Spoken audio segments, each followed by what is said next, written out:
Dragon Age 2 is going to be about consequences, a game about making hard decisions. As we talked about the plot for Dragon Age 2, it really came down to two potential stories.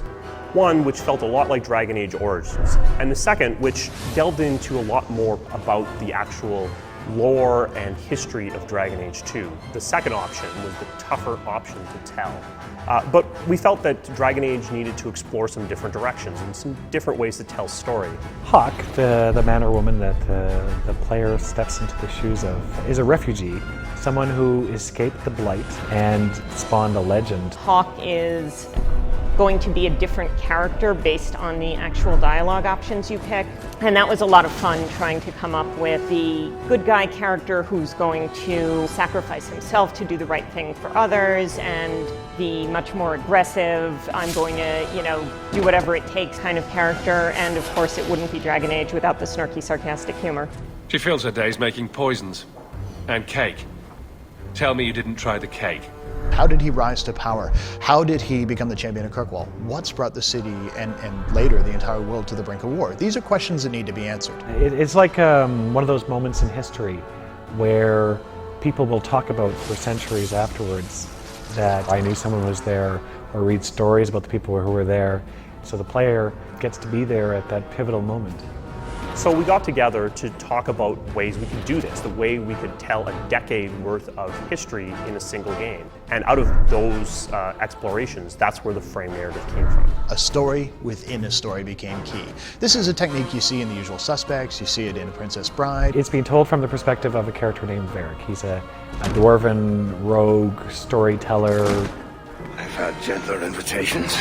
Varric knew the player, and he's telling the story to Cassandra, who is a Templar investigator who is trying to figure out what happened. Time to start talking, dwarf.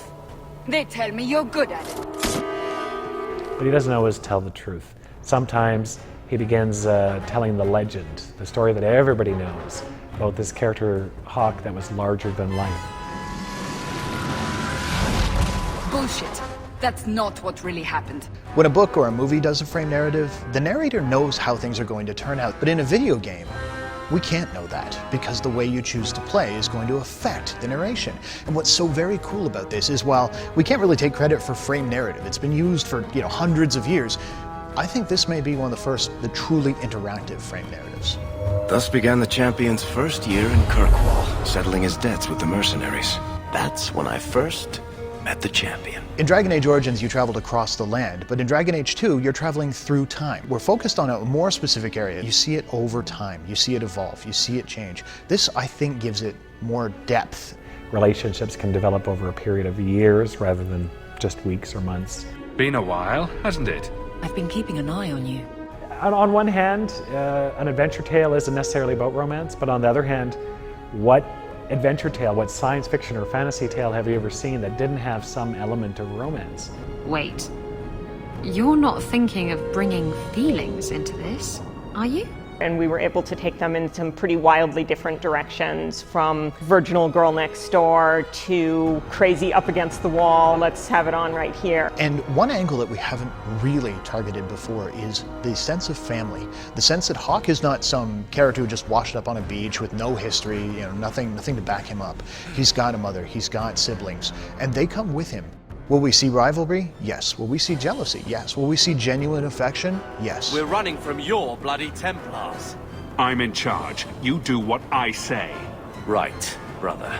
So it's obvious, well, if I'm going to become the champion of Kirkwall, why bother playing? Well, the question is, what is a champion of Kirkwall?